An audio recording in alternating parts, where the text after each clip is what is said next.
Bienvenidos, en primer lugar, bienvenida sobre todo a la poeta Ana Luisa Amaral, a quien se homenajea hoy en la Universidad de Salamanca en esta jornada de estudio de su poesía. Muchas gracias por su obra, siempre por vincularse al estudio salmantino con sus valores y con su defensa de la poesía y de la persona. Agradecer a la universidad su compromiso, muy específicamente en este caso, con la lengua portuguesa, con Portugal y Brasil, su compromiso con las artes y humanidades, con la filología, con las lenguas en general, clásicas y modernas. Esta es Salamanca, una ciudad del derecho, de la filología, también de las ciencias médicas y de muchas otras áreas, pero percibimos, siempre percibimos la especial hospitalidad que nuestra institución concede a las artes y a las humanidades y específicamente en lo que nos atañe al ámbito lusófono. No se trata solo de la reunión del jurado, de la entrega del galardón, la velada poética, sino sobre todo, y me refiero fundamentalmente a esta jornada de estudio. Creo que es algo definidor de este premio, que año tras año se ha venido cuidando de una manera sobresaliente, porque desde luego la investigación, el estudio y la difusión de la obra del galardonado, de la galardonada, como digo, creo que es un elemento constitutivo de este premio, es una iniciativa magnífica. Su obra poética es fuente de transformación constante. Tomando las palabras de la propia poeta, sentimos su poesía, y cito, su poesía como un vehículo de resistencia a la barbarie de todo tipo. Su lenguaje sereno e intimista nos acerca aún más a la realidad, porque en sus versos está todo reflejado. Como bien dice también usted, desde lo más nimio a lo fundamental, la poesía no sirve para nada y por eso es absolutamente fundamental. Ese es precisamente ese pensamiento que da sentido a la poesía, sobre todo a su poesía. Ana Luisa Amaral, Poesia e Mundo. Trago comigo duas epígrafes da própria poeta. A primeira, de um poema de A Gênese do Amor, diz assim: reaprender o mundo em prisma novo. A segunda, de um ensaio de Arder a Palavra, diz assim: no dia em que o gesto supérfluo e inútil, que é a poesia, deixar de representar o mais fundamental, nesse dia estará em risco a nomeação daquilo que nós, humanos, chamamos mundo. O terceiro volume de Poesia Reunida de Ana Luisa Amaral é mais um momento alto de consagração da vencedora do Prémio Reina Sofia de Poesia, como uma grande poeta lírica, uma poeta do mundo e no mundo. O olhar diagonal das coisas revela um profundo conhecimento da tradição poética ocidental, um domínio total das suas formas, métodos e temas em várias línguas e tempos, um estimulante diálogo com outras artes e com diferentes pensares, uma conversa infinita com inúmeros poetas e poéticos do mundo, uma sábia combinação do velho e do novo, do pessoal e do político, do erudito e do doméstico. E ainda, uma severa atenção àquilo que costumamos chamar os valores ocidentais, suas glórias e misérias, suas contradições e injustiças, seus gestos imperiais, suas inclusões e suas brutais exclusões. Esta última temática acentua-se com o passar dos anos e é mais saliente em alguns dos livros mais recentes, como Escuro ou Ágora, sobre os quais escrevi já também. Mas logo num poema de E Muitos os Caminhos, intitulado 2000 e tal, Odisseia e Não, esse poema magistralmente entrelaça a epopeia homérica, a Odisseia do Espaço de Stanley Kubrick, com a gesta portuguesa das descobertas, com a faina não menos heroica dos pescadores poveiros e com os castelos na areia de Lápis Lazuli e Coral do Só de António Nobre, o livro mais triste que há em Portugal. O novo título de Ana Luisa Amaral, O Olhar Diagonal das Coisas, traz de imediato à memória a forte presença de Emily Dickinson em toda a sua obra. ou não tivesse a nossa poeta escrito a sua tese de doutoramento sobre essa outra dita reclusa poeta da Nova Inglaterra oitocentista e traduzido e publicado até à data 200 dos seus poemas. E escrito até um poema com Emily Dickinson de Um Mundo Outro, que admira que sejam em diagonal ou oblíquos muitos dos seus poemas de amor, explicitamente em oblíquos motes e molhadas glosas, a remeter para o fingir pessoano, mais subtilmente numa dessas saborosas receitas de poemas com redolentos refogados que povoam a sua poesia, como sugestão de empada de frango a dizer-se galinha em tempo antigo. Um e outro belíssimos poemas de amor, tal como receitas impiedosas. Mais oblíquo ainda, a dizer do implacável apagar-se do fogo da paixão em incomovidos fumos sufocantes. Expressamente sobre a obliquidade dos seus poemas de amor, falou eloquentemente Ana Luísa Amaral em Os Teares da Memória, a que voltarei. O olhar diagonal das coisas é pedido emprestado a um poema de epopeias, intitulado Amendoins, que eu leio como um poema sobre a inspiração ou falta dela no pós-fácio que escrevi para Olhar Diagonal das Coisas. Aí disse eu que o olhar diagonal das coisas não é senão o olhar metamórfico do muito imaginar, o olhar da poesia que habita as coisas. Pois não disse Ralph Waldo Emerson que a poesia estava já toda escrita antes do tempo? Antes de tudo, era poesia. E a língua é só fossil poetry. O que eu não disse então, mas digo agora, é que em diagonal ou oblíqua é como Dickinson recomenda se diga a verdade. Tell all the truth, but tell it slant.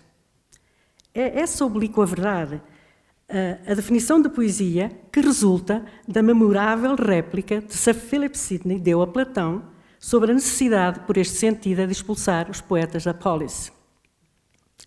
Dizia Platão que os poetas não poderiam ter lugar na cidade ideal não fosse a musa melíflua das suas sedutoras mentiras corromper a lídima verdade da filosofia, ao que Sidney contrapõe. Of all writers under the sun, the poet is the least liar. He nothing affirmeth, therefore he never lieth. Ao contrário dos historiadores, por exemplo, que pretendem dizer-nos o que é e o que diz, tudo o que é verdadeiro e por vezes faltam à verdade, o poeta nada diz e por isso nada mente. A poeta, digo eu, apenas convida a pensar a verdade e a desocultá-la, um gesto que não pode ser senão oblíquo ou em diagonal. O conceito de verdade e afins e o seu contrário pululam na poesia de Ana Luísa Amaral.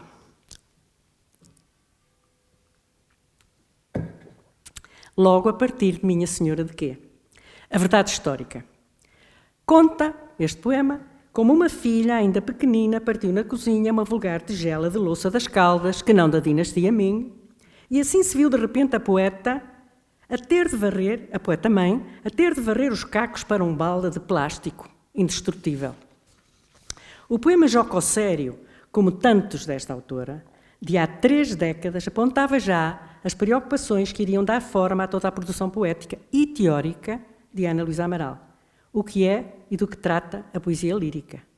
Que tipo de matéria poética lhe pode dizer respeito? Que cenários lhe competem? E que relação existe entre a poesia e o mundo? Entre a poesia e a violência do mundo? O problema da inspiração, da interrupção e da transgressão, ou resistência.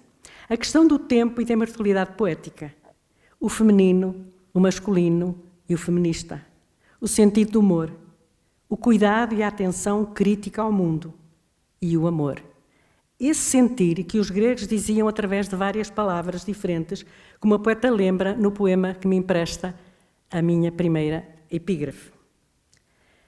Cerca de 10 anos mais tarde, em Magias, a poeta reflete sobre a verdade histórica em poema intitulado Outras Verdades.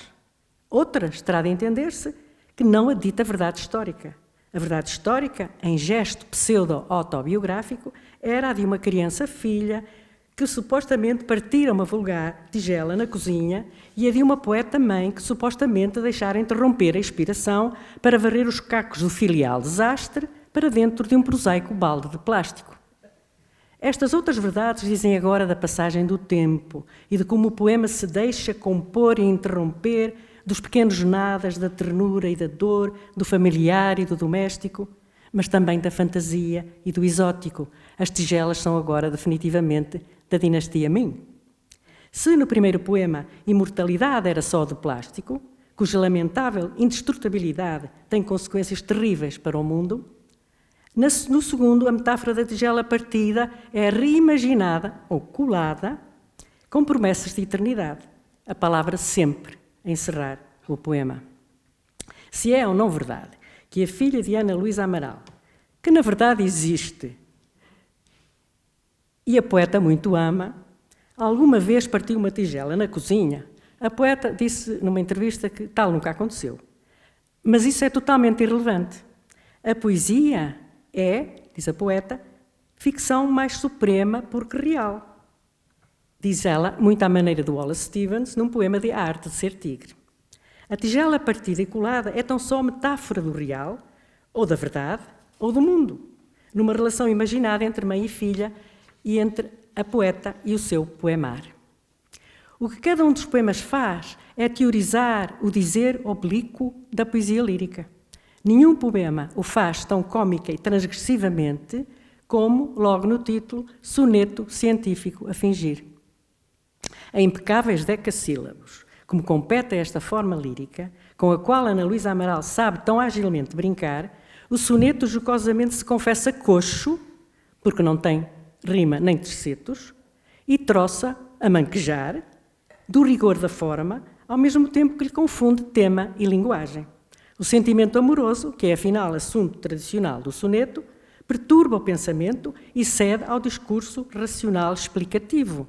O poema repete, ou seja, mas o que prevalece é a mentira. E por isso, e isso é que é ciência, diz o poema.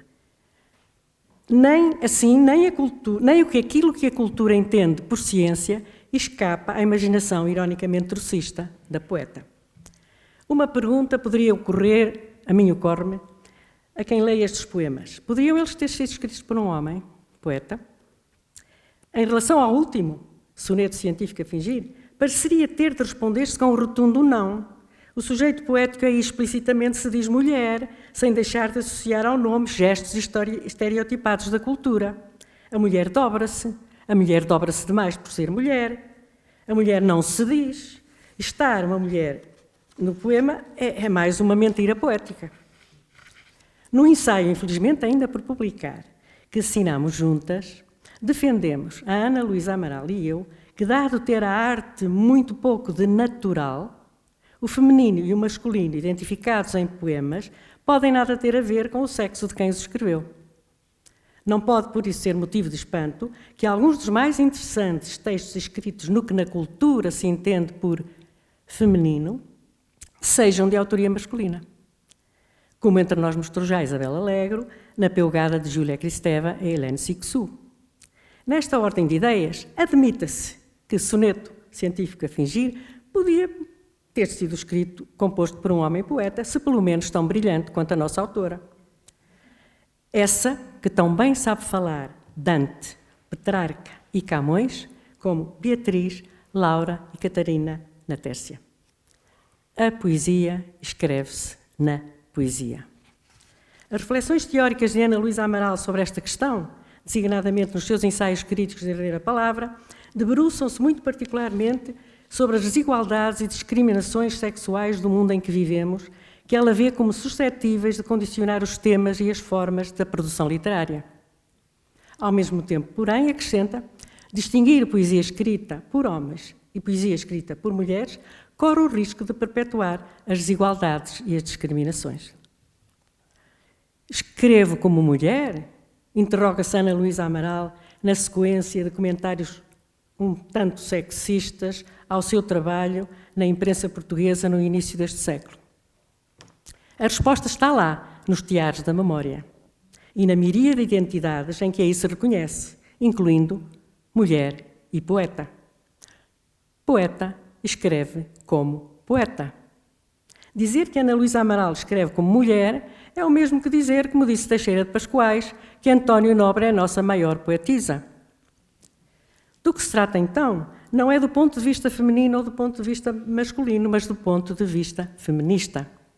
O que denuncia a desconstrução de tema, forma, verso, metro, ideia, imagem, sujeito poético, identidade, que soneto científico a fingir tão bem exemplifica, é um olhar feminista sobre a tradição e sobre o mundo, com forte influência dos estudos de Foucault sobre a sexualidade e a transgressão, do pensamento performativo de Judith Butler e do projeto nomadista de Rosi Braidotti, o feminismo de Ana Luísa Amaral rejeita as identidades fixas, facilmente estereotipáveis e estigmatizáveis, para abraçar o devir deleuziano spinozista a que se tem chamado teoria queer.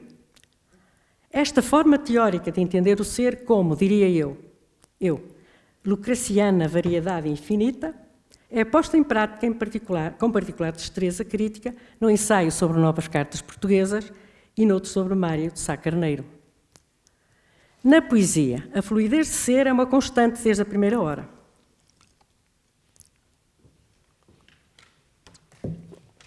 Em qualquer coisa de intermédio, de Minha Senhora de Quê, Ana Luísa Amaral serve-se da história dos cúmplices pluriidentitários, Pessoa e Sá Carneiro, para inaugurar uma temática recorrente em toda a sua obra, poética e teórica.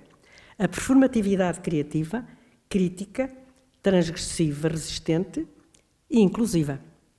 Em Herder a Palavra, magnífica leitora de si própria que é, escreve Ana Luísa Amaral. A poesia sempre foi o espaço da mais pura possibilidade, o espaço onde é possível ensaiar e até encenar diversas identidades. E para mim, diz Ana Luísa, ela pode funcionar como um dos lugares privilegiados de inclusão. Noutro dos ensaios desta coletânea, a ensaísta lembra o que ambas tínhamos já escrito sobre a escrita feminina. A poesia não discrimina, mas os especialistas, esses, como eu própria, a que eu costumo chamar parasitas de poetas, estão sempre a correr o risco de discriminar, valorizando de formas diferentes o transgredir poético em poetas de sexos diferentes. Não vou deter-me aqui na distinção que em dado momento Ana Luísa Amaral faz entre transgressão e subversão, aliás, um tema muito bem discutido por Pedro Serra na sua cuidadíssima introdução a El exceso más perfecto. Fico-me pela transgressão como resistência. Transgredir é ultrapassar o limite. Em Herder a Palavra é feita por mais de uma vez referência ao Préface à la Transgression, o ensaio de Foucault, de 1963, dedicado a esse grande transgressor, que é Georges Bataille, que tinha morrido no ano anterior. Do ensaio de Foucault recolhe Ana Luísa Amaral a ideia de que todo o limite é sólido e por isso mesmo transgredível. Não há um único momento da produção poética ou teórica ou crítica de Ana Luísa Amaral que não respire transgressão enquanto resistência. Observei já em outros lugares que na sua poesia o lírico se deixa constantemente interromper pelo épico e vice-versa. Até a própria língua portuguesa, em que são escritos os poemas, tem muitas vezes significativas ressonâncias de outras línguas, quando não é mesmo salpicada de vocábulos estrangeiros. Como aquele poema que fala de um café manhoso em Londres, ou aquele que fala de seagulls e moete ao mesmo tempo, ou aquele outro que ironicamente se debruça sobre o prestígio de um qualquer vintage, ou ainda, o melhor de todos, Jardins Obscuros, o poema de amor em suspenso ou interrogado que se serve do castelhano e do inglês para expandir as abelhas e os trevos de Emily Dickinson até um jardim que se quer diferente, ou então só jardim. Noutro lugar, escreve a poeta, em linha ou palavras, a linguagem que temos é sempre outra. Ramos Rosa e outros poetas têm dito, e eu tenho muito repetido, um poema é sempre escrito numa língua estrangeira. O que até agora me tem faltado aprofundar é como o lírico ou o dramático e o ensaístico, o teórico ou crítico mutuamente se interrompem. Como quando a série de ensaios académicos de Herder a Palavra ousa encerrar com um insólito epílogo intitulado Almada e Companhia, Drama Dinâmica ou Aproximações, peça em 3 atos. cujas personagens são as vozes de poetas de tempos e lugares diferentes. Seria, aliás, interessante analisar este fenómeno de contaminação transgressiva em cada um dos poemas de Ana Luísa Amaral. Como todo poema digno do nome, cada poema seu encerra a sua própria teoria. As 3 estações que inauguram a belíssima sequência de metapoemas de amor de A Arte de Ser Tigre demonstram isso mesmo, ao falar da redondilha, do decassílabo e do verso livre, que se fazem janela introdutória para escrever o poema e escrever o amor, e para escrever a dor e a saudade do amor. Imediatamente antes da sequência, porém, intromete-se um comentário de um tal Aldo Matias. E um outro desse mesmo Matias, páginas à frente, ambos refletindo sobre amores para lá dos sentires contidos pelo tempo. Entendendo-se que será desses contidos pelo tempo que fala A Arte de Ser Tigre. Há muito que sabemos que Aldo Matias é um pensador romeno do século passado, muito bem inventado por Ana Luísa Amaral. A poeta pôs tudo em pratos limpos em Os Tiares da Memória. Em meu entender, a mais arguta autoanálise do seu transgressivo poemar e do seu mundo. Só que ela chama epígrafes ao que chamei comentários. Estes vistos assim por mim como ostensivamente da exclusiva responsabilidade da poeta que, sem cerimónia, o faz interromper a sua própria sequência lírica. No livro seguinte, Entre Dois Rios e Outras Noites, foi-se o Aldo Matias, mas não a escrita transgressiva, a interromper o lirismo, como que a querer explicá-lo. Dos 7 andamentos, se tudo fosse só êxtase súbito, 3 são em prosa, vagamente a arremedar meditação autobiográfica. A poesia tem tudo a ver com a vida, se bem que a história da vida não seja a história do poema. 2 anos mais tarde, discrepâncias a 2 vozes, de se fosse um intervalo, encenam o mistério da criatividade, parecendo enganosamente dar-lhe solução. Não sei exatamente como começar, diz a voz primeira, no início. E no fim, a mesma voz primeira conclui, e eu sei exatamente como começar. Não surpreenderá que o livro seguinte adopte vozes como título. Das várias vozes que o poema invoca, sobressaem 4 espécies de redondilhas jocossérias de um modernizado, trovadoresco diálogo entre a dama e o cavaleiro. Mas a mais transgressiva obra de Ana Luísa Amaral é Ara. Sabemos que, perante a perplexidade da poeta sobre o que lhe acontecera neste texto e sobre o que isto seria, Maria Velho da Costa lhe terá dito: isto é muito bom e é um romance.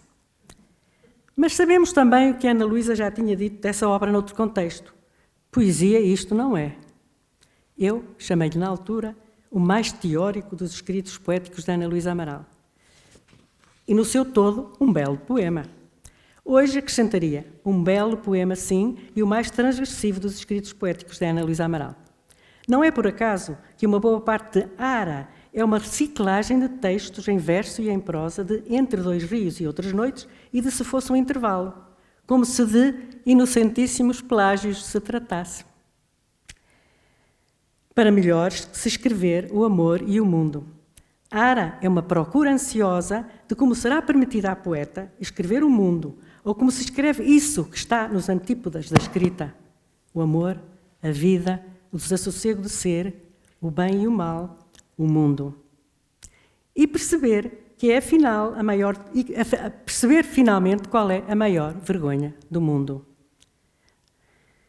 A fome das crianças, destruir e conquistar, a violência de ver, mais bem dito, vergonha é consentir, vergonha é não amar.